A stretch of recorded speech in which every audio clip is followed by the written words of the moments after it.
Congress party संख्या के बल पर भी रिप्रेजेंटेशन देती है और योग्यता का भी ध्यान रखती है। राजस्थान जैसे राज्य में अगर 8-9% मुसलमान है, वहाँ एक मुसलमान मुख्यमंत्री बनाया।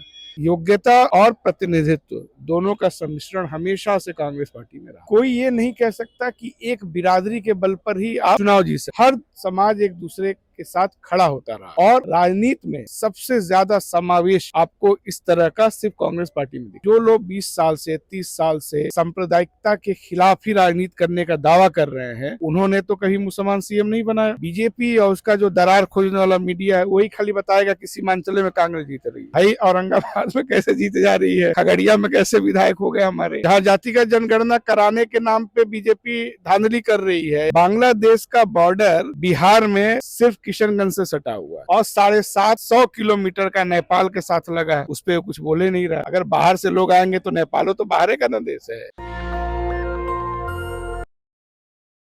बिहार में चुनाव को लेकर गहमा गहमी है, लेकिन सोचिए हालात कुछ इस तरह से थे कि कोई भी सेकुलर पार्टियां भी प्रो मुस्लिम होना नहीं चाहती थी। कांग्रेस ने वो बड़ा स्टेप लिया है और कांग्रेस का कहना है कि जिसकी जितनी संख्या हम उसको भागीदारी देंगे। क्या यूपी में और जहां जहां बीजेपी शासित राज्य है वहां मुस्लिम समाज को हाशिए पर धकेल दिया गया, उनका रिप्रेजेंटेशन नहीं हुआ। लेकिन बिहार में कांग्रेस ने हिम्मत दिखाई है। शाहनवाज आलम साहब हैं जो प्रभारी बनाकर भेजे गए हैं और खबर आ रही है कि यूपी में मुस्लिम समाज के अध्यक्ष भी बनाए जा सकते हैं। बिहार में जो 20% आबादी है उनको रिप्रेजेंटेशन मिलेगा। ये रिप्रेजेंटेशन का सवाल अब राहुल जी जो खड़ा करे कि जिसकी जितनी संख्या होगी उसकी उतनी भागीदारी होगी, तो इसमें मुस्लिम समाज भी तो इंक्लूड है।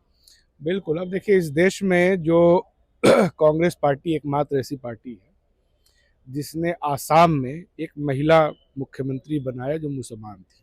उनका नाम था सैयद अनवरा तैमूर। ठीक है। राजस्थान में बरकतुल्ला खान साहब को मुख्यमंत्री कांग्रेस पार्टी में इंदिरा गांधी के ज़माने में बनाया। हसन फारूक साहब को 2 बार चीफ मिनिस्टर बनाया पौंडीचेरी में, जहां मुसलमानों की आबादी मुश्किल से 5% हो। महाराष्ट्र में अब्दुल रहमान अंतुले साहब को चीफ मिनिस्टर बनाया कांग्रेस पार्टी ने। और आपके बिहार में भी एक मुसलमान मुख्यमंत्री अब्दुल गफूर साहब हुए हैं। तो कांग्रेस पार्टी संख्या के बल पर भी रिप्रेजेंटेशन देती है और योग्यता का भी ध्यान रखती है। अगर कहीं राजस्थान जैसे राज्य में अगर 8-9% मुसलमान है, वहाँ एक मुसलमान मुख्यमंत्री बनाया। मनमोहन सिंह जी की आबादी जिस बिरादरी से आते हैं बहुत कम था। योग्यता और प्रतिनिधित्व दोनों का सम्मिश्रण हमेशा से कांग्रेस पार्टी में रहा। लेकिन बिहार में मुस्लिम समाज की बड़ी आबादी है सर, क्रुशियल वोटर है वो, लगभग 100 सीटों पर 20% उनकी आबादी मानी जाती है। ओवैसी साहब की पार्टी इसी मुद्दे पर राजनीति करे कि कोई भी सेकुलर दल आपको रिप्रेजेंटेशन नहीं दे रहा है। नहीं, देखिए, हमेशा से दे रहा है। अगर अभी हम देखते हैं कि 100 के आसपास 99 अगर हमारा अंक गणित पहुंचा है, तो वो सिर्फ एक कम्युनिटी के बल पे थोड़े पहुंचा है। मुसलमान के साथ हिंदू भी होंगे, दूसरे लोग भी होंगे। जो सेकुलर जहन के लोग हैं वो एक साथ आ जाते हैं। कोई ये नहीं कह सकता कि एक बिरादरी के बल पर ही आप चुनाव जीत सकते, ऐसा तो होता नहीं है। तो उनका ये आरोप गलत है। कांग्रेस पार्टी के जो मुसलमान हैं जो चुनाव जीते हैं वो सिर्फ मुसलमानों के बल पर नहीं जीते हैं। अगर जावेद साहब चुनाव यहाँ से जीतते हैं तो वो क्या सिर्फ मुसलमानों के बल पे जीत रहे हैं, या मनोज राम चुनाव जीते हैं तो क्या वो दलित समाज के बल पे जीत रहे हैं। हर समाज एक दूसरे के साथ खड़ा होता रहा है और राजनीति में सबसे ज्यादा समावेश आपको इस तरह का सिर्फ कांग्रेस पार्टी में दिखेगा। इसलिए उनका ये आरोप सही नहीं है। लेकिन हाल के दिनों में देखा गया था कि लोग हिंदुआइजेशन हो जाएगा, हिंदू पोलराइजेशन हो जाएगा और मुस्लिम यहाँ तक कि पार्टियों में लोग का रिप्रेजेंटेशन घटा। खैर आप लोगों ने तो बिहार में तो आपने सीएलपी बना रखा है, आपके जो विधायक दल के नेता है वो मुस्लिम समाज से आते हैं, तो क्या ये परसेप्शन टूट रहा है कि ये कोई परसेप्शन ही नहीं था, ये बनाया गया था। ठीक है, बीच में हो सकता है कभी एक ऐसा दौर आया हो जहां इस तरह की चीजें हुई हो, लेकिन मेरा मानना है कम से कम कांग्रेस पार्टी में चीज नहीं रही है। मैं कह रहा हूं ना कि जो लोग 20 साल से 30 साल से सांप्रदायिकता के खिलाफ ही राजनीति करने का दावा कर रहे हैं, उन्होंने तो कभी मुसलमान सीएम नहीं बनाया। आपके बिहार में ही जो आखिरी मुस्लिम सीएम थे अब्दुल गफूर साहब थे। अब मैंने बताया ना कि आसाम में दिया, पौंडीचेरी में दिया, राजस्थान में दिया। और एक चीज नहीं भूलना चाहिए कि ये सिर्फ दिया ही नहीं, कांग्रेस पार्टी का एक सैद्धांतिक पोजीशन था। अगर इंदिरा गांधी जी ने 42वें अमेंडमेंट के बाद 77 में संविधान के प्रियम्बल में सेकुलर शब्द जोड़ा तो उसके बाद से मुख्यमंत्री भी बनाना शुरू किया। ऐसा नहीं है कि सिर्फ हम इसी तरह जोड़ दिए थे। उस स्पिरिट को जिसको हमारा प्रियम्बल सामने रखता है, रिप्रेजेंट करता है, उसको भारत की राजनीति में सबसे बेहतर तरीके से कांग्रेस पार्टी रिप्रेजेंट करती आई है। कभी किसी दौर में चीजें 19-20 हो सकती हैं, ठीक है, इससे मैं इनकार नहीं कर रहा हूँ, लेकिन बुनियादी तौर पे हम इस सिद्धांत के साथ हमेशा से खड़े रहे हैं। और मेरा मानना है कि जो बाकी लोग हैं उनकी ईमानदारी में जरूर थोड़ी बहुत कमी दिखेगी। ये सवाल बड़ा मौजू हो जाता है सर, अब चुनाव भी है और आप प्रभारी भी हैं, तो किस तरह की तैयारी है और क्या है? क्या 70 सीटें पिछली बार लड़े थे, इस बार की क्या संभावना है? लोग इस पर बहुत कयास लगा रहे हैं। टीवी अखबार तो चला रहा है कि गठबंधन में बहुत दरार हो गई है। देखिए, गठबंधन में दरार हो गया है, ये सब दरार खोजने का काम कुछ चैनल वाला करता है, ठीक है। अच्छा, दरार है नहीं, खोजा जा रहा है। भाई खोज रहे हैं सब, गोदी मीडिया वाले, वही जो नेपाल में पिटाए हैं सब वही पत्रकार तो मैं देख रहा हूँ, उनका यही सब लिखा, वही सब ये सब दरार फैला रहे हैं कि दरार मिल गया है तो झगड़ा हो गया है, तो ये वो। जनता बिहार की इस बात पे सहमत है कि हमको बिहार को अगर बचाना है तो सांप्रदायिक और जो नीतीश जी का गठजोड़ है इससे हमको बिहार को मुक्त कराना होगा। बहुत सारे लोगों को लगता है कि कांग्रेस पार्टी कमजोर हो गई है बिहार में। ऐसा नहीं है। आप देखेंगे कांग्रेस के कमजोर होने का मतलब होता है बिहार का कमजोर होना या उस राज्य का कमजोर होना। एक जमाने में जब एकीकृत बिहार था और यहाँ पे कांग्रेस पार्टी की सरकार थी तो हमारे जहाँ के हम रहने वाले हैं, बलिया, गाजीपुर, देवरिया, जगह जगह से लोग आकर के यहाँ रोजगार करते थे। उसके बाद यहाँ के लोग जाके बाहर काम कर रहे हैं। एक जमाने में बिहार का जीडीपी बेहतर था, आज देखिए कहाँ पहुंच गया है।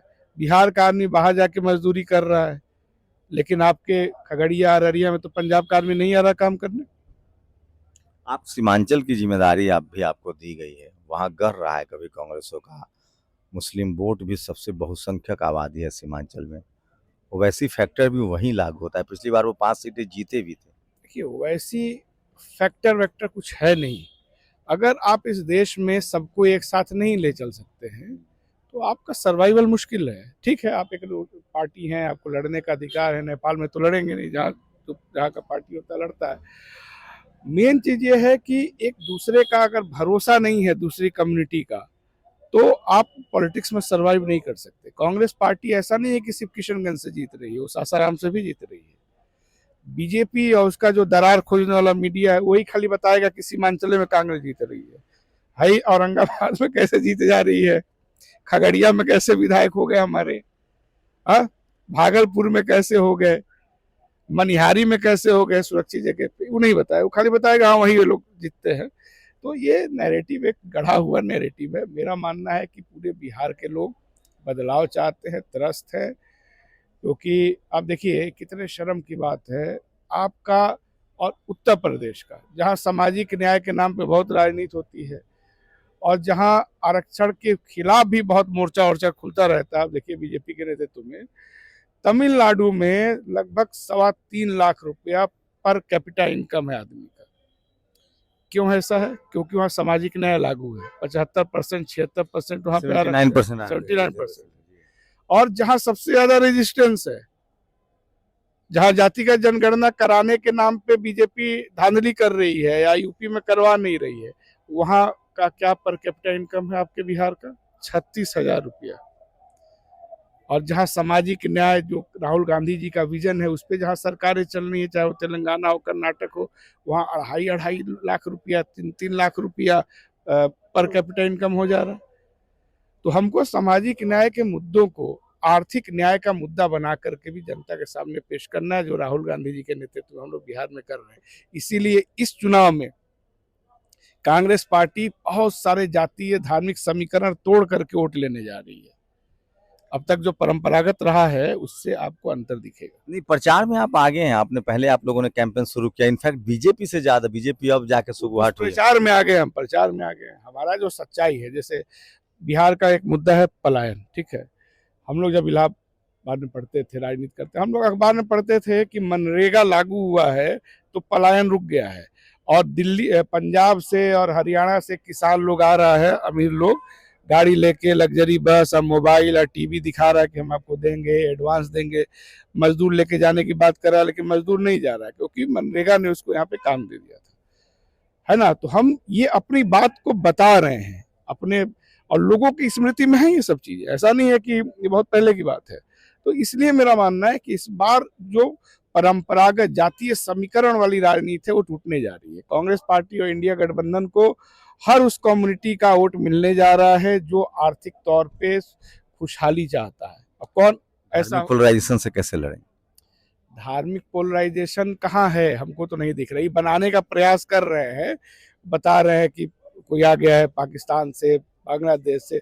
ये बड़ा इंटरेस्टिंग चीज है, बांग्लादेश का बॉर्डर बिहार में सिर्फ किशनगंज से सटा हुआ है, 25 किलोमीटर 20 किलोमीटर का होगा। ये बता रहे हैं कि उधर से आ गया, पूरा सील है उधर, ठीक है। और 750 किलोमीटर का नेपाल के साथ लगा है, उस पर कुछ बोले नहीं रहा भाई। अगर बाहर से लोग आएंगे तो नेपालो तो बाहर का ना देश है, कोई आपका नहीं ना है।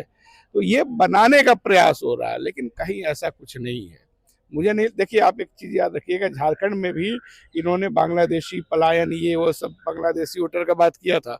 वहाँ का जो पिछड़ा दलित लोग हैं उन्होंने उनका इलाज किया कि नहीं किया? तो यहाँ पर भी बहुत अच्छा से इलाज इनका होने जा रहा है। इनके जो पूर्वज थे उनका भी इलाज यही बिहार में ना हुआ था, जो पूरे देश में रथ उठाक रहे थे, कहाँ धराए थे। तो बिहार के लोग धर पकड़ करना जानते हैं, और मुझे लगता है कि मोदी का यहाँ कुछ चलने नहीं जा रहा है। एक आखिरी सवाल कि क्या राहुल जी के लिए एकदम एक बिहार जो है उन्होंने इसको एक बैटल फील्ड बना लिया है कि यहाँ खास एक इंच की लड़ाई लड़नी पड़ेगी। ये लड़ाई आज से थोड़ी है। राहुल गांधी जी ने जो इस्तीफा दिया था अध्यक्ष पद से, अगर 4 पन्ना का वो था, अगर आप उसको पढ़ें तो उन्होंने पहले ही पैराग्राफ में लिखा है कि मैं जो लड़ाई लड़ रहा हूँ ये भारत भूमि पे हजारों साल से चल रहा है।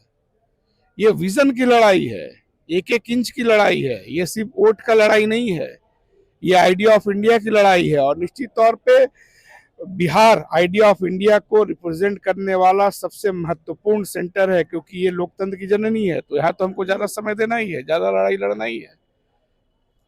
तो सोचिए, कांग्रेस अपने पदाधिकारियों में भी डाइवर्स दिख रही है। यहाँ जो प्रभारी बनाए गए हैं उसमें शाहनवाज आलम हैं, तो मुस्लिम्स भी प्रभारी हैं, पिछड़े भी प्रभारी हैं, दलित भी प्रभारी हैं, जनरल कैटेगरी के भी प्रभारी हैं। तो इस बार कांग्रेस जो है बिहार में सोशली डाइवर्स दिख रही है, और इसका नतीजा है कि प्रदेश अध्यक्ष भी बदला है, और जब सदाकत आश्रम में आएंगे तो भीड़ बहुत लग रही है। कांग्रेस ने बहुत पहले से चुनाव प्रचार भी शुरू कर दिया है, उम्मीदें भी बहुत लोग कांग्रेस से लगा रहे हैं। आप लोग पूरी बातचीत पर अपनी राय जरूर दीजिए। शंभू कुमार सिंह, नेशनल दस्तक, पटना। नेशनल दस्तक की आपसे गुजारिश है कि अगर इसको बचाना चाहते हैं तो नेशनल दस्तक को सब्सक्राइब करने के लिए रेड कलर के सब्सक्राइब बटन को दबाएं, फिर बेल आइकन की घंटी दबाएं। नेशनल दस्तक को बचाने के लिए बहुत जरूरी है कि हर खबर को शेयर करें, लाइक करें, कमेंट जरूर करें।